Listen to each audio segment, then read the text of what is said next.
Salut et bienvenue dans un nouveau petit tutoriel consacré aujourd'hui à la création d'un formulaire de contact en utilisant le framework CakePHP. Donc avant de commencer, je tiens à préciser que si vous souhaitez seulement créer un formulaire de contact et que vous n'utilisez pas actuellement le framework CakePHP, ne suivez pas ce tutoriel. Vraiment, ce serait bête d'installer le framework CakePHP juste pour créer un formulaire de contact. Ça serait un petit peu comme tuer une mouche avec un tank. Ce que je vous conseille, c'est plutôt de suivre des tutoriels dédiés, donc il y en a plusieurs sur le site, qui vous permettront de créer juste un formulaire de contact. Donc cette vidéo est plutôt dédiée aux personnes qui développent actuellement en utilisant ce framework-là et qui souhaiteraient apprendre à mettre en place un formulaire de contact en restant dans le framework. Donc ce tutoriel, vous allez me dire, pour ceux qui sont là depuis longtemps, que j'en ai déjà fait un, mais je voulais le mettre à jour un petit peu avec la nouvelle version de CakePHP, vu qu'il y a eu pas mal de changements liés au nouveau composant Cake Email. Donc on est parti. Donc pour le coup, je suis parti d'une installation fraîche de CakePHP, c'est la version 2.0.3 et on va créer un formulaire de contact. Alors pour créer un formulaire de contact, ce que l'on va faire, c'est qu'on va passer par la méthode traditionnelle, la création d'un modèle, d'un contrôleur et de ses vues. Donc je vais créer spécifiquement un contrôleur dédié au formulaire de contact, bien qu'on pourrait le mettre sur une autre page. Là, moi j'ai créé un contrôleur. Donc je vais dans mes contrôleurs et je crée un nouveau contrôleur que je vais appeler contact contrôleur. .php, donc qui va être lié à tout ce qui est formulaire de contact. De la même façon, je crée tout de suite un modèle que j'appelle contact.php. Donc ce modèle, il va avoir quelques trucs en particulier et notamment on va lui préciser qu'il ne doit pas utiliser de base de données. Donc, je déclare ma classe, elle va s'appeler contact et elle extends de appmodel. Donc à ce niveau-là, ça ne change pas grand-chose. Le truc, c'est qu'elle ne doit pas utiliser de base de données. Donc, comment on fait ça? Tout simplement, on déclare une variable publique que l'on va appeler useTable. Et cette variable, on va la mettre à false. Du coup, CakePHP saura que ce modèle-là n'utilise pas des tables. Donc, il est géré autrement. Donc, ensuite, je vais créer mon contrôleur. Donc, le contrôleur, c'est assez simple. On va l'appeler contact. Et il va avoir une première fonction qu'on va appeler index et qui contiendra notre formulaire.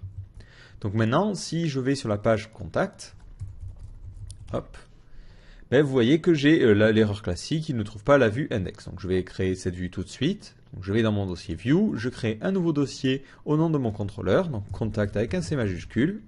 Et dedans, je vais y créer ma petite page, ma petite vue qui va me permettre d'afficher le formulaire. Donc je vais l'appeler index.ctp.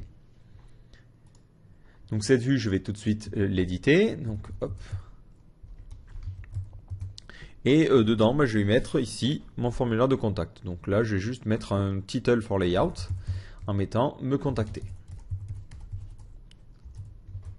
Voilà. Donc maintenant, si j'actualise, vous voyez que j'ai bien me contacter et j'ai bien aucune erreur. C'est-à-dire que le contrôleur charge bien le bon modèle et je n'ai pas d'erreur.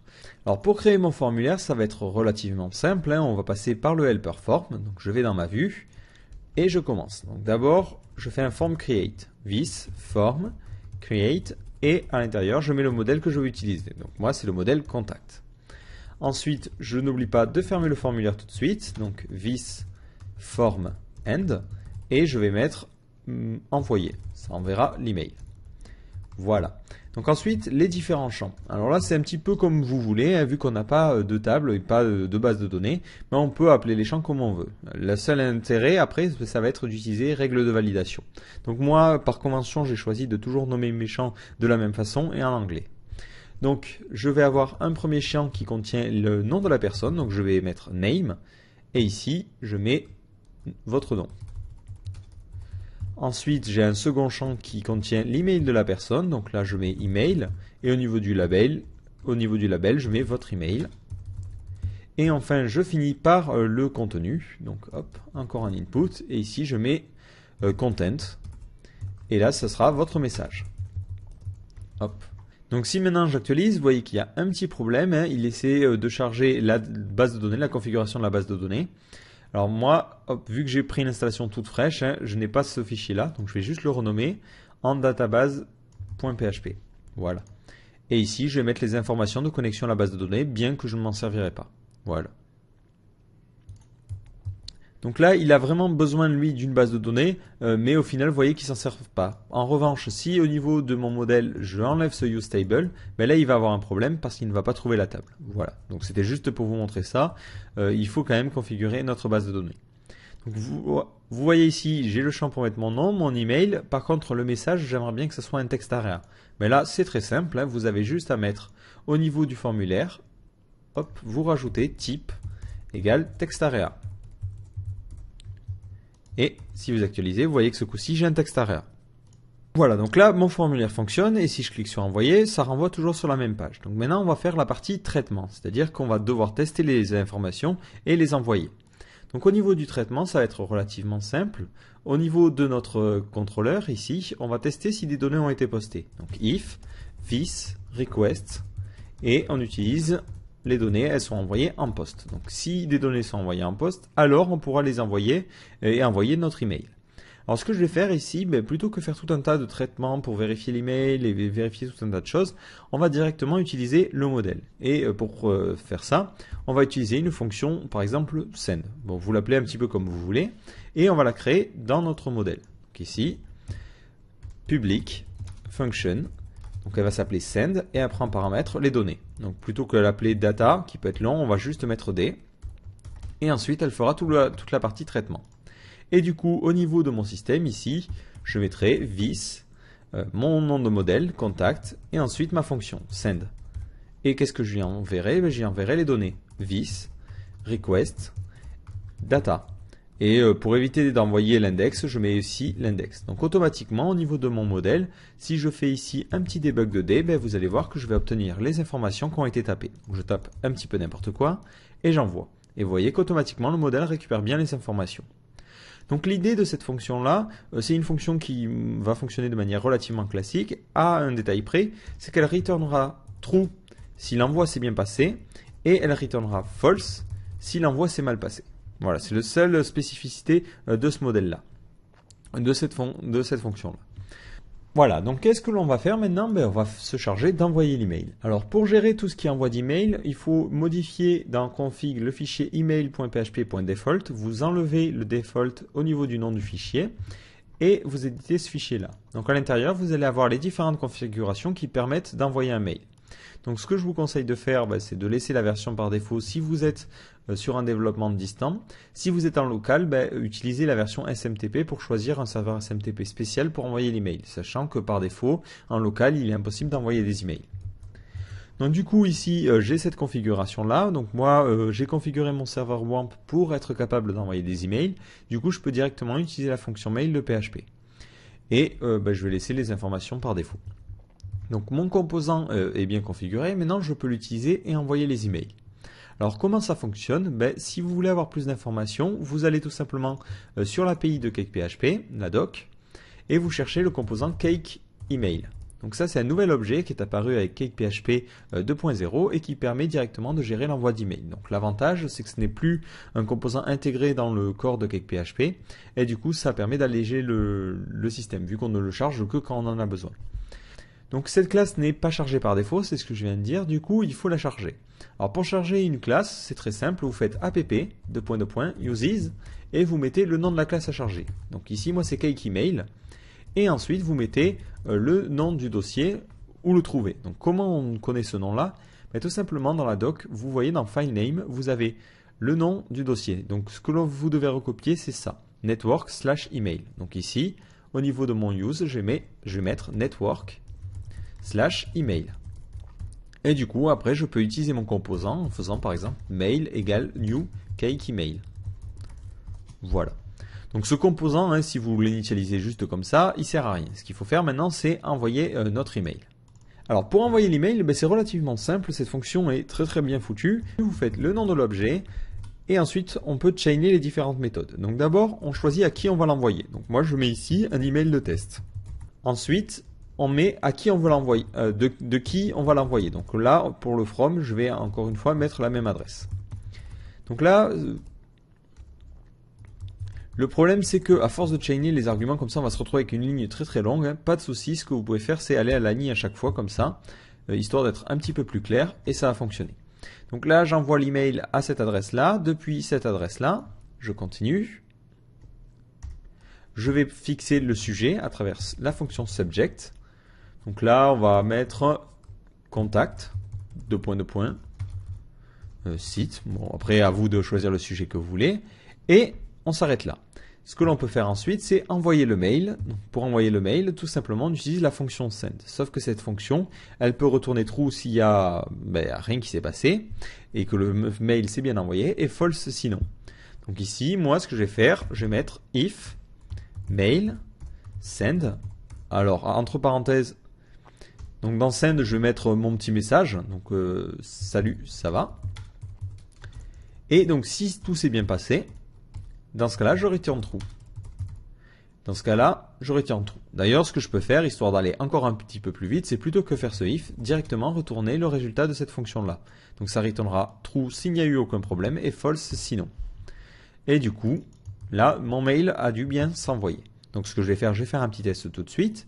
Je rentre mes données, je clique sur envoyer. Donc, vous voyez que j'ai une petite erreur ligne 12, j'ai dû oublier un point virgule. Voilà, et j'en ai mis un là alors que ça sert à rien. Donc je réessaie, je renvoie les mêmes données.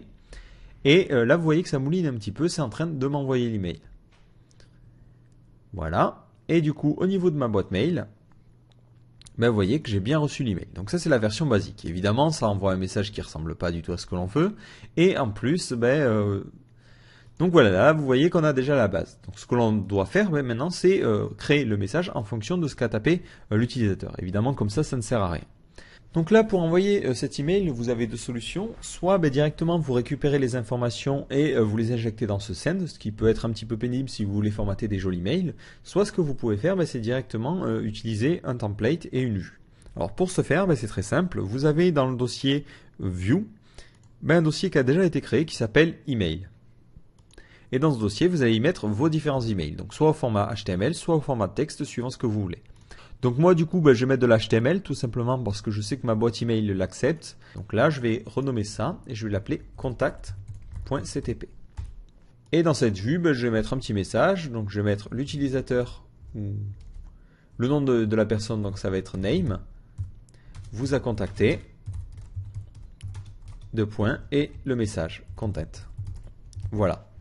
Donc maintenant dans cette vue il faut bien que je la charge. Donc au niveau de mon contact, de mon modèle contact, je continue. Du coup, je vais préciser le format de l'email. Donc, email format, ça va être non pas du texte, mais de l'HTML.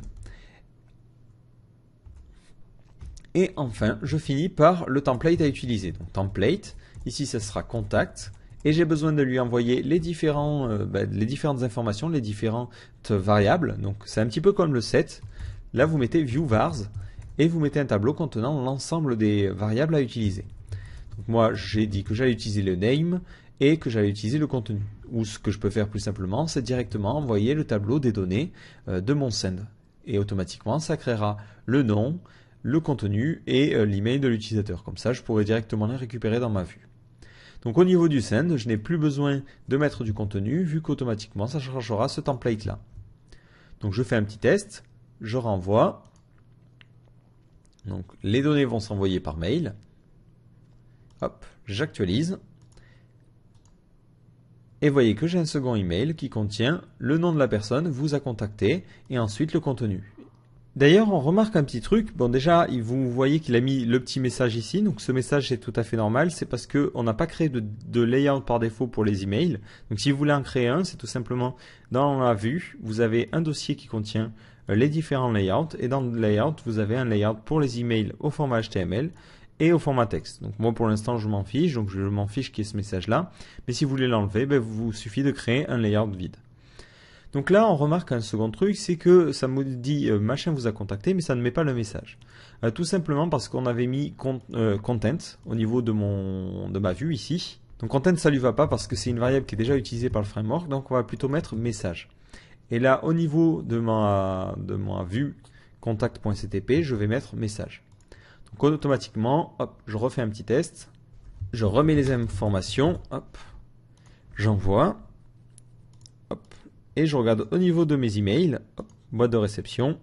J'ai reçu un troisième mail et vous voyez bien que j'ai mon message, ça marche. Donc ça fonctionne très très bien. Alors, on va fixer un petit peu tous les problèmes. Déjà, c'est que si quelqu'un met du code HTML, il va être interprété.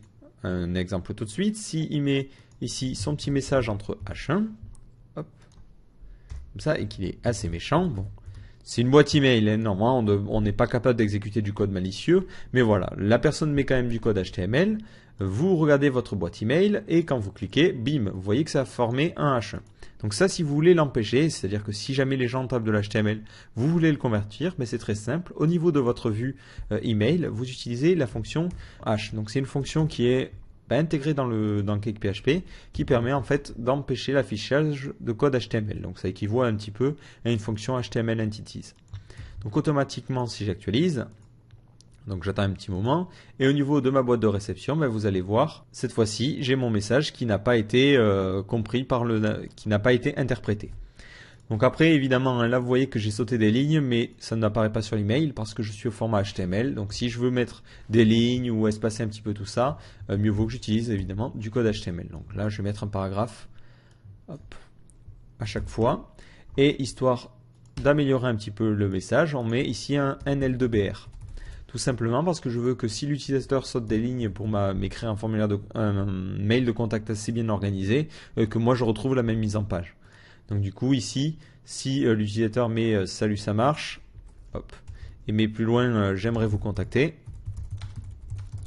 s'il envoie ça, automatiquement ça laissera les espaces. Donc l'autre problème c'est aussi que au niveau du from, on aimerait bien que l'email parte de l'utilisateur qui a essayé de me contacter.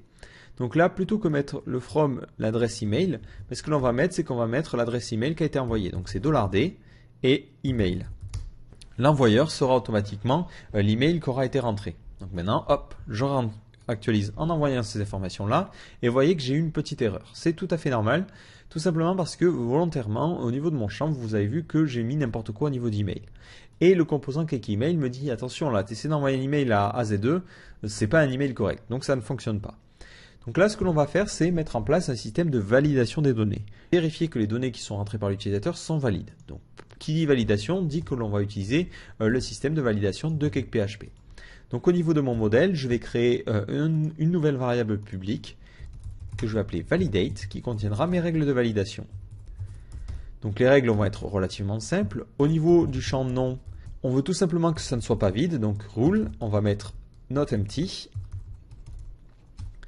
Ensuite, on va mettre que c'est nécessaire d'avoir ce champ-là, donc require à true, et le message d'erreur, donc message. Et ici, ça sera, vous devez entrer votre nom. Donc là, d'ailleurs, je vais copier ce message-là. Voilà, donc là, ça demandera à l'utilisateur de rentrer son nom. Donc ensuite, avant de créer les autres règles de validation, je vais tester juste cette règle-là. On va éviter de cumuler les problèmes possibles. Donc là, ce que je vais faire, au niveau de mon modèle, je vais tester ces données. Donc, comment les tester, vu que je ne peux pas faire un save dans mon modèle?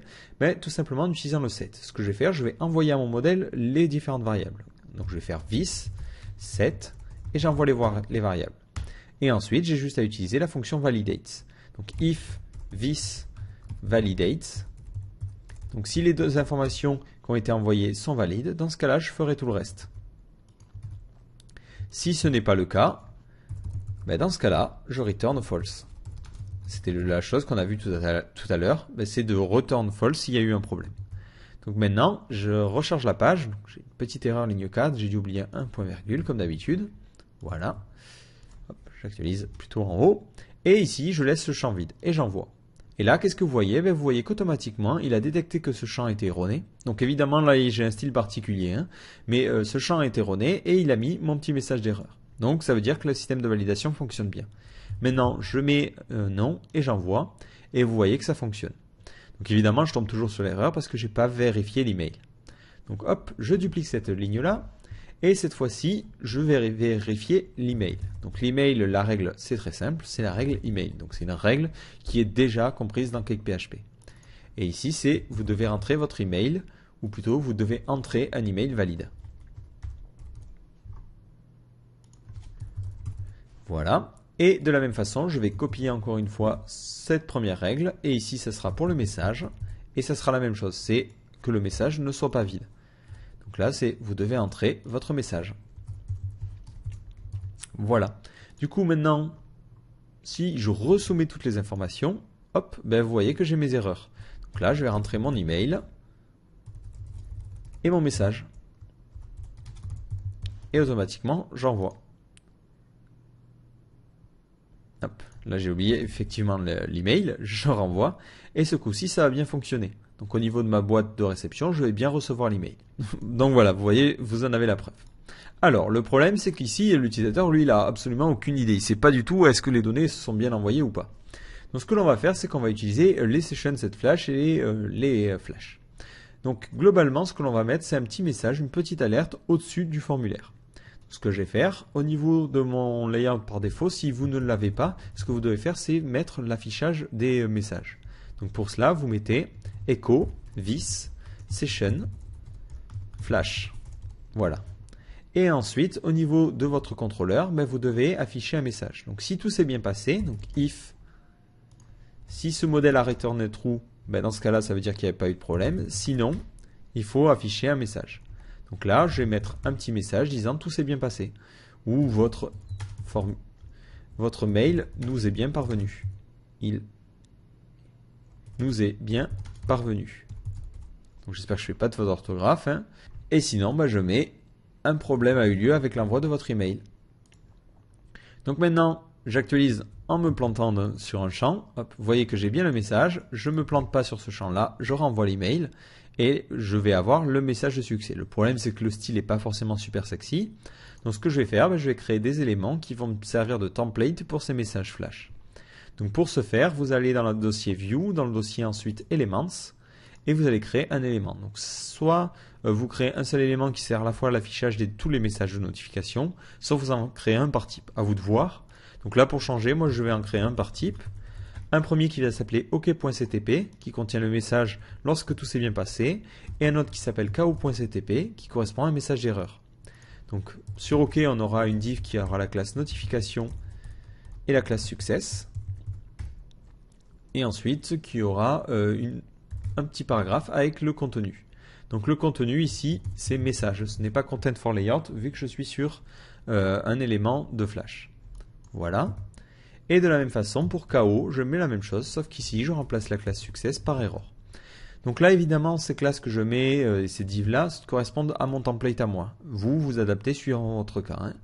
Du coup, maintenant, il faut que je dise au niveau de mon contrôleur quel template utiliser. Donc ici, au niveau de votre set flash, vous mettez en second paramètre le template à utiliser. Donc OK si je n'ai pas eu de problème, KO sinon. Donc je fais un autre test, j'enlève l'email. Vous voyez que j'ai bien mon message d'erreur en rouge, je mets un bon email et je valide, et je vais avoir les bonnes informations. Donc un autre petit problème, c'est que le champ, automatiquement, il est resté rempli. Ça ne nous voit pas. Donc ce que l'on va faire, c'est vider les informations si le formulaire s'est bien passé. Donc ici, on met this request data égale array. Donc automatiquement, en fait, on va créer un nouveau tableau, ce qui permettra de vider les informations. Donc si je resoumets mon formulaire, vous voyez que cette fois-ci les informations sont vides. Donc là, vous voyez, ça a été assez rapide. Au final, en quelques minutes, on a réussi à créer un formulaire de contact. Donc ce que l'on va faire, c'est améliorer 2-3 choses. Donc d'abord, améliorer un petit peu la présentation. C'est-à-dire que le problème, c'est que l'utilisateur a besoin d'envoyer les données pour les valider. Donc ce que l'on va faire, c'est qu'on va profiter un petit peu de l'HTML5 qui commence à prendre du terrain pour mettre en place des petits outils permettant de valider directement le formulaire. Donc ce que vous pouvez faire, en fait, au niveau de votre vue, alors je vais fermer un petit peu tout, histoire qu'on s'y retrouve, et réouvrir seulement la vue. Donc au niveau de votre vue, ici, vous pouvez préciser un type particulier pour l'email. C'est le type email. Donc ça, c'est un nouveau champ qui est apparu avec l'HTML5 et qui va vérifier que l'email est bien valide. Donc ici, maintenant, si vous voyez, je tape n'importe quoi en email et je clique sur envoyer, automatiquement, j'ai une erreur qui est générée par le navigateur. Donc ça, c'est très très important. C'est-à-dire que moi, je n'ai pas rajouté de JS par-dessus. C'est le navigateur qui va vérifier le format et qui va ici me dire que mon email n'est pas valide.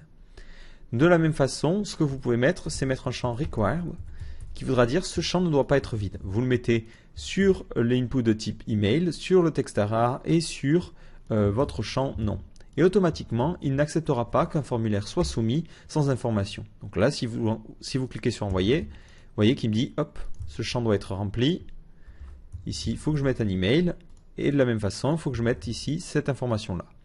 Donc c'est validation, je tiens vraiment à vous le préciser, c'est très important, ne se soustrait pas à des validations PHP. C'est nécessaire d'avoir quand même la validation côté modèle et côté PHP. Donc là, pour contrecarrer ce système, si quelqu'un veut vraiment soumettre le formulaire avec des données erronées, il lui suffit d'éditer avec un inspecteur de code et d'aller retirer les différents attributs qui le gênent. Hop, ici, il met un input de type texte et c'est parti, il peut envoyer ça tout en le laissant vide. Vous voyez que c'est bien le cas. Donc ça, c'est très important d'avoir toujours la validation côté PHP. Mais l'avantage de HTML5, vous voyez qu'en 2 temps 3 mouvements, on a créé une validation rapide. Donc je vous expliquerai dans un prochain tutoriel comment valider ça de manière un petit peu plus propre. Donc voilà, là vous avez un formulaire qui est prêt, il nous reste une petite chose à régler, le spam. Donc le problème c'est que quelqu'un qui connaît un petit peu votre système va pouvoir appeler votre page contact en envoyant des données erronées et du coup vous spammez complètement votre boîte email. Donc ce que l'on va faire c'est qu'on va mettre 2 éléments en place. Donc d'abord on va apprendre à utiliser le security component et ensuite on va mettre un faux champ permettant de filtrer un petit peu le spam. Si vous voulez apprendre à mettre en place par exemple un CAPTCHA, on verra ça dans un autre tutoriel. Là vraiment on va se concentrer sur la base, c'est le formulaire de contact, je ne veux pas compliquer cette vidéo. Donc ici, la première chose à faire c'est de charger ce composant security. C'est un composant que vous ne connaissez pas forcément, qui n'est pas forcément très connu, mais qui est très efficace. Donc ici pour charger ce composant, vous déclarez une nouvelle variable components et vous allez déclarer les différents composants utilisés. Donc moi je veux utiliser la session, c'est ce qu'on a utilisé pour les sets flash, et le composant security. Donc juste en faisant ça, hop, si vous inspectez un petit peu votre code, vous voyez que vous avez vos différents champs. Et si vous actualisez, vous allez voir un truc assez bizarre, c'est que de nouveaux champs sont apparus. Hop, j'inspecte, et ils sont en bas, c'est des champs qui contiennent des clés de sécurité. Donc globalement, ces clés permettent d'éviter que quelqu'un spamme votre formulaire. Elles vont être vérifiées tout le temps. Donc si quelqu'un par exemple édite votre champ, ici met une information incorrecte, change ce nom par exemple.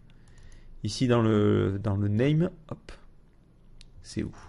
Ici, vous voyez, il met n'importe quoi. S'il soumet ce formulaire là, hop, vous voyez qu'il y a eu tout de suite une exception, un trou noir comme ils appellent ça. Ça veut dire que l'action, on a essayé de l'appeler sans passer par le formulaire, sans que les données soient bien remplies. Donc ça c'est vraiment un truc qui est super pratique. Donc vous voyez que ça permet automatiquement de vérifier qu'un formulaire n'a pas été modifié ou altéré. Donc c'est un composant qui est sympa, mais qui a un inconvénient majeur, c'est que si jamais vous voulez modifier des formulaires en JS, donc c'est le cas par exemple si vous faites un système de réponse sur le blog, c'est un petit peu pénible parce que du coup on doit vérifier et modifier les clés automatiquement. Donc là c'est pas forcément pratique, mais pour le coup ça correspond très bien. C'est-à-dire que si quelqu'un veut spammer notre formulaire, le seul moyen qu'il aura c'est de trouver les clés à chaque fois. Donc de spammer en passant par ce formulaire là. Donc ce système nous empêche Donc ce formulaire nous empêche d'avoir des bots qui envoient des données en poste, mais ça n'empêche pas les bots qui vont remplir le formulaire. Donc ce que l'on va faire, on va faire un filtre anti-spam très simple. On va créer un nouveau champ, ici, voilà, qu'on va appeler site ou website. Voilà. On ne va pas lui donner de label, donc on va mettre label false. Le type, on va laisser texte, volontairement pour que les bots le remplissent. On va enlever le required, hop, et on va mettre une classe particulière. Donc moi c'est une classe que j'ai créée en CSS qui est hidden. Donc évitez de l'appeler comme ça parce qu'évidemment les bots sont pas forcément très débiles. Dès qu'ils voient une classe hidden, ils se doutent que ce champ ne doit pas être rempli. Donc vous appelez ça par exemple important ou un truc où on se doute pas qu'il faut pas le remplir. Et automatiquement ce que ça va faire c'est que ça va rajouter le champ, mais ça va le cacher. C'est-à-dire qu'il n'est pas visible pour les utilisateurs. Donc un humain ne va pas remplir ce champ. C'est logique vu qu'il ne le voit pas. En revanche un robot lui vu qu'il n'analyse que le code HTML, il va essayer de le remplir. Donc automatiquement, au niveau maintenant de votre contrôleur, vous testez if set, if différent de empty. Donc si on a envoyé une information dans ce champ-là, donc le champ c'était contact et ensuite c'était website. Donc si c'est différent de vide, dans ce cas-là, c'est qu'il y a une erreur. Donc ici, ce que je vais mettre, tout simplement, c'est mettre un message de succès pour faire croire au robot que ça a fonctionné et ensuite, hop. Et sinon, je vais mettre le reste. Donc du coup, c'est que si jamais quelqu'un teste son robot de spam, il va se dire, ah tiens, ça a bien fonctionné, mon spam est bien parti, mais en fait, ce n'est pas le cas. Voilà. Donc évidemment, ce filtre anti-spam est relativement sommaire. Ce que je vous conseille, si vous voulez vraiment filtrer le spam à 200%, c'est soit d'utiliser un système de CAPTCHA, soit d'utiliser tout simplement un système comme Akismet. Donc j'ai déjà fait un tutoriel dessus, je vous invite à le regarder. Donc là, automatiquement, je recharge ma page. Je vais faire un test, grandeur nature. Donc je vais vider ma boîte mail. Voilà. Et je vais m'envoyer un petit email. Donc là, je vais mettre test, contact@graphicart.fr. Et ici, je mets mon petit message sur 2 lignes. Voilà. Et j'envoie. Et vous voyez que tout s'est bien passé. En revanche, je mets ici spam. Ici, je mets une adresse email, lol@test.fr. Je mets mon message et comme un sale robot, je vais aller remplir ce petit champ qui est caché. Donc en lui retirant seulement la classe hidden, Voilà, je vois ce champ, je le remplis aussi et je clique sur envoyer. Vous voyez que cette fois-ci, ça me dit bien votre mail nous est bien parvenu. Par contre, si je regarde au niveau de ma boîte email, je n'ai pas le second message, ça a bien filtré. Donc voilà, là on a bien fait le tour. Donc voilà, on a terminé avec ce formulaire. Donc j'espère que ce tutoriel vous a plu. Donc un petit résumé de ce que l'on a appris aujourd'hui. Donc, on a appris à utiliser le helper form, bien que je pense que vous saviez l'utiliser avant. On a vu comment utiliser le composant cake email, donc qui est un nouveau composant qui permet de se charger de l'envoi d'email. Et enfin, on a vu comment valider les données et mettre en place un filtre anti-spam sommaire. Donc voilà, j'espère que ce tutoriel vous a plu et surtout si vous avez des questions, n'hésitez pas à poster sur le forum ou à venir nous voir sur IRC.